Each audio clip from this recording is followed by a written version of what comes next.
ओम शांति। आज 13 दिसंबर 2021 की साकार मुरली। आज बाबा ने कहा, मीठे बच्चे, श्रेष्ठ बनना है तो श्रीमत पर पूरा पूरा चलो। श्रीमत पर न चलना ही सबसे बड़ी खामी है। प्रश्न, किन बच्चों का गला घुट जाता है, बुद्धि से ज्ञान निकल जाता है? उत्तर, जो चलते चलते अपवित्र बन जाते हैं, पढ़ाई छोड़ बाप को फारकती दे देते हैं, उनकी बुद्धि से ज्ञान निकल जाता है। जब तक निर्विकारी न बने तब तक अविनाशी ज्ञान बुद्धि में बैठ नहीं सकता, बुद्धि का ताला खुल नहीं सकता। पतित बनने वालों का खान पान भी गंदा हो जाता है। वो मायावी मनुष्यों से जाकर मिल जाते हैं, फिर गला ही घुट जाता है, किसी को भी ज्ञान सुना नहीं सकते हैं। गीत है, तुम्हें पाके हमने जहान पा लिया। ओम शांति। यह गीत कौन गा रहे हैं? जिसने बाप से तीनों जहान की बादशाही ले ली है। आपसे जो कुछ मिला है उनको कोई हटा न सके, हमको कोई हटा नहीं सकता, अर्थात काल खा नहीं सकता, और ना ही हमारी राजाई को कोई ले सकता है।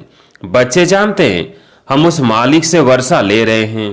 बाप को मालिक भी कहते हैं, लेकिन उस मालिक से क्या मिलता है कुछ भी पता नहीं। मालिक को कैसे हम याद करें, उनका नाम रूप क्या है कुछ भी पता नहीं। मालिक तो सृष्टि का मालिक ठहराना, वह हुआ रचयिता, हम हुए रचना। बाबा रचते हैं बारिशों को अथवा बच्चों को, फिर उनको अपना मालिक बना देते हैं। बच्चे फिर बाप के मालिक बन जाते हैं। बच्चे कहते हैं, मेरे बाप की जो जायदाद है उनका मैं मालिक हूँ। बाप तो ऐसे नहीं कहेंगे कि बच्चे की जायदाद का मैं मालिक हूँ। यह बड़ी समझने की बातें हैं। सेंसिबल बच्चे ही समझ सकते हैं। बुद्धि साफ नहीं है तो उसमें रतन ठहर ना सके। जब देही अभिमानी हो तब रतन ठहर सके। देही अभिमानी होकर रहना है और बाप से वर्षा लेना है, उस बाप को याद करना है।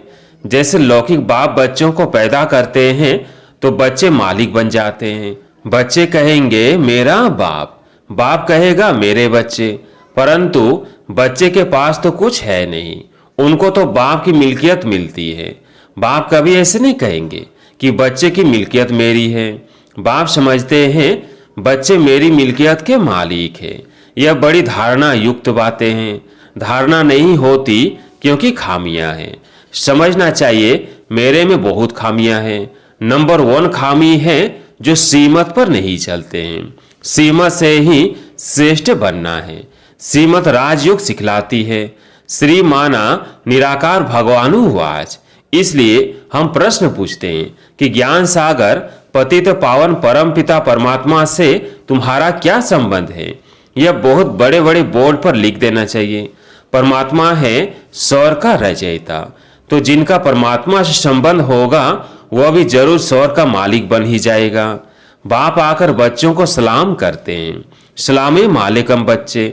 बच्चे कहते हैं मालिकम सलाम। हम तो सिर्फ ब्रह्मांड के मालिक हैं, तुम ब्रह्मांड और विश्व दोनों के मालिक बनते हो। इसलिए बाबा बच्चों को डबल सलाम करते हैं। एक ही बेहद का बाप तुम्हारी कितनी निष्काम सेवा करते हैं। लौकिक बाप निष्काम नहीं होते, उनको आस रहती है हम वानप्रस्थ अवस्था में जाएंगे तो बच्चे हमारी सेवा करेंगे।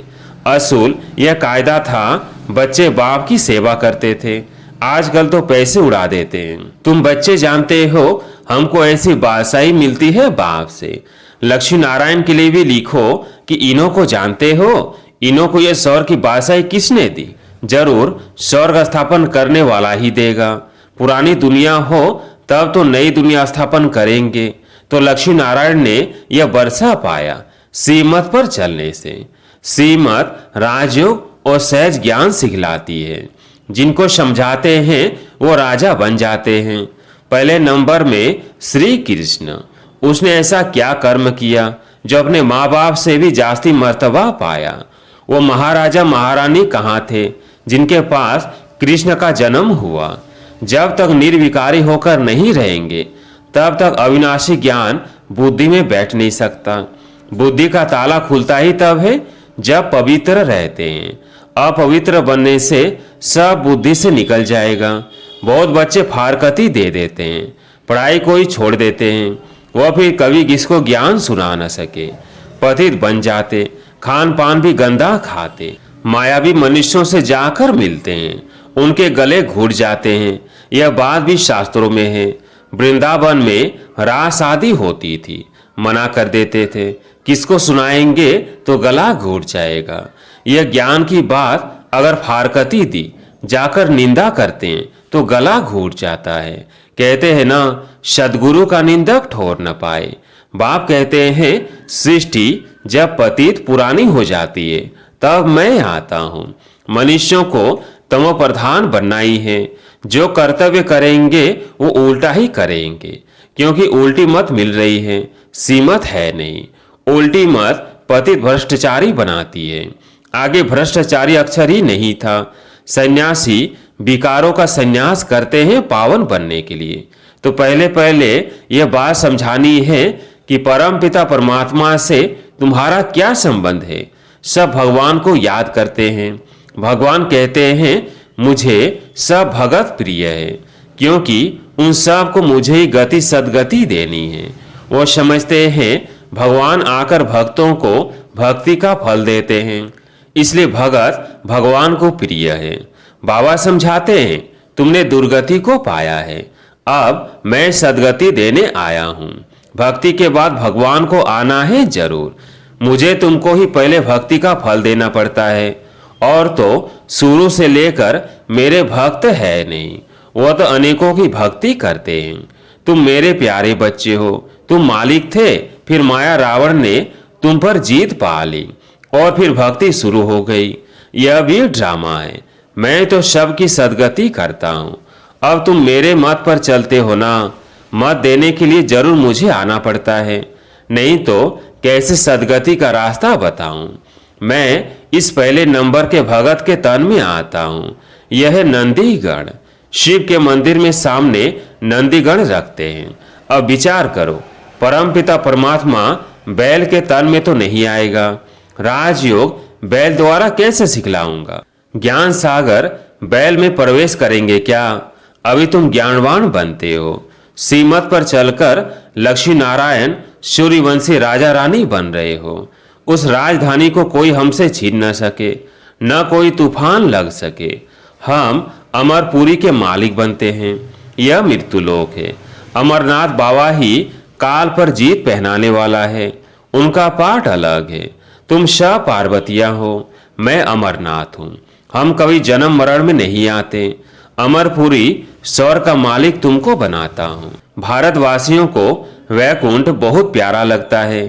कहते हैं फलाना वैकुंठ वासी हुआ, बहुत मुख मीठा कर दिया। अब वैकुंठ सचमुच तो सतयुग में होगा। जब सतयुग है तो पुनर्जन्म भी सतयुग में लेते हैं। फिर त्रेता में आते हैं तो पुनर्जन्म भी त्रेता में लेते हैं। फिर द्वापर में आते हैं तो पुनर्जन्म भी द्वापर में लेते हैं। परंतु ऐसे थोड़ी हो सकता है जो मरेंगे कलयुग में और पुनर्जन्म लेंगे सतयुग में। स्वर्ग में जन्म लेते रहे, इसका मदार है पढ़ाई पर। बाप कहते हैं, मैं तुमको सृष्टि का मालिक बनाता हूँ। मैं निष्कामी हूँ। हम विश्व का मालिक नहीं बनते। तुम स्वर्ग में जाते हो तो मैं विश्रामी हो जाता हूँ। मैं चक्र में नहीं आता हूँ। इस ईश्वरीय जन्म के बाद तुम दैवी गोद में जन्म लेंगे। अभी तुम जन्म जन्मांतर आसुरी गोद में जन्म लेते हो। भ्रष्टाचारी बन पड़े हो। सतयुग में सब श्रेष्ठचारी होते हैं। अब तुम श्रीमत से श्रेष्ठचारी बन रहे हो। वहाँ विष होता नहीं। यहाँ भल सन्यासी है, परंतु जन्म तो विकारों से लेते हैं ना। सतयुग में विकारों से जन्म नहीं होता है, नहीं तो उन्हों को संपूर्ण निर्विकारी कह न सके। वहाँ माया होती नहीं। परंतु ये बातें भी जब किसकी बुद्धि में बैठे। अब बाबा कहते हैं, बच्चे तुमको घर जाना है, फिर स्वर्ग में आकर राज्य करना है। आत्माएं परम धाम से आती है पाठ बजाने। फिर जब तक पतित पावन आकर लिबरेट न करे तब तक एक भी जा नहीं सकता। गपोड़ा मारते रहते हैं, फलाना पार निर्वाण गया। बाप आकर सब बातें अच्छी रीति समझाते हैं। पहले पहले समझाओ, परम पिता परमात्मा से तुम्हारा क्या संबंध है? दूसरे किसको यह भी प्रश्न पूछने आएगा नहीं। तुम कलप कलप पत्थर बुद्धि से पारस बुद्धि और पारस बुद्धि से पत्थर बुद्धि बनते आए हो। यह तो अच्छी रीति समझाया जाता है, परंतु जबकि निश्चय बैठे। बरोबर शिव बाबा के हम बच्चे हैं। बाबा कहते हैं मैं अब आया हूं तुमको सुखधाम में ले चलने। चलेंगे वहां यह विष नहीं मिलेगा। मूल बात ही पवित्रता की है। जो कल पहले रहे थे वही अब भी रह सकते हैं। बहुत बच्चियां लिखती है बाबा पता नहीं कब बंधन टूटेगा, युक्ति बताओ। बाबा कहते हैं बच्चे बंधन टूटेगा अपने टाइम पर। बाबा क्या करेंगे? एक बंधन भल छूट जाए फिर बच्चों आदि में मोह पड़ जाता है। इन सब से बुद्धि निकालने में बड़ी मेहनत लगती है। कई तो और ही जास्ती मोह में आ जाते हैं। बहुत है जो मोह में लटक पड़ते हैं। बाबा कहते हैं तुम मोह एक बाप में रखो तब धारणा होगी। कोई ज्ञान उठा नहीं सकते हैं तो भागंती हो जाते हैं, फिर नाम बदनाम होता है। ड्रामा में कल पहले भी यह हुआ था। जो सेकंड पास हुआ वो ड्रामा। अम्मा मरे तो भी हलवा खाना, बीवी मरे तो भी हलवा खाना। कच्चे को थोड़ा झटका आता है। बहुत सन्यासी भी ऐसे होते हैं, नहीं ठहर सकते तो गिरस्त में चले जाते हैं। चलनी ऐसी होती है। यहाँ तो एक ही मुख्य बात है। हम भी उस बात से वर्षा ले रहे हैं, तुम भी उनको पिता समझते हो। आकर सौर का वर्षा ले लो। एक ही बात है सेकंड में जीवन मुक्ति। पिछाड़ी में थोड़ा ही समझाने से मनुष्य झट समझ जाएंगे। अनेक मत है जिससे भारत भ्रष्ट बन गया है। फिर एक की मत से आधा कल्प के लिए भारत श्रेष्ठचारी बनता है। श्रेष्ठ जरूर बाप ही बनाएंगे। सबको पार ले जाने वाला एक ही बाप है तो जरूर कोई डुबोने वाला भी होंगे। बाप तो सबको कहते हैं विकारों का संन्यास करना ही पड़ेगा, तभी तुम पवित्र दुनिया के मालिक बन सकेंगे। बाबा वर्षा दे रहे हैं। ढेर ब्रह्म कुमारियां हैं, तुम भी बीके हो। वर्षा रूहानी बाप से मिलता है, कितना सहज है। परंतु कोई की सिर्फ कथनी है, करनी नहीं, तो कोई को तिल नहीं लगता है। कथनी से भल और किसका भला हो जाएगा, परंतु खुद की करनी नहीं है तो गिर पड़ेगा। जिनको ज्ञान देंगे वह चढ़ जाएगा, खुद गिर पड़ेगा। ऐसे भी बहुत है। बाबा बच्चों को पूरा वर्षा उइल कर देते हैं। अब तुम लायक बन सौर के मालिक बनो। अच्छा, मीठे मीठे सिकिलधे बच्चों प्रति माता पिता बाप दादा का याद प्यार और गुड मॉर्निंग। रूहानी बाप की रूहानी बच्चों को नमस्ते। हम रूहानी बच्चों की रूहानी बाप दादा को याद प्यार गुड मॉर्निंग नमस्ते नमस्ते। धारणा के लिए मुख्य सार। पहला पॉइंट, श्रेष्ठचारी बनने के लिए अपनी सब खामियां निकाल सदा श्रीमत पर चलना है। बुद्धि में ज्ञान रत्नों की धारणा देही अभिमानी बनकर करनी है। दूसरा पॉइंट, अपनी कथनी और करनी एक करनी है। ज्ञान की धारणा के लिए शव से मोह निकाल एक बाप में ही मोह रखना है। आज प्यारे मीठे बाबा का वरदान। बाप दादा के साथ द्वारा माया को दूर से ही मूर्छित करने वाले मायाजीत जगतजीत भव।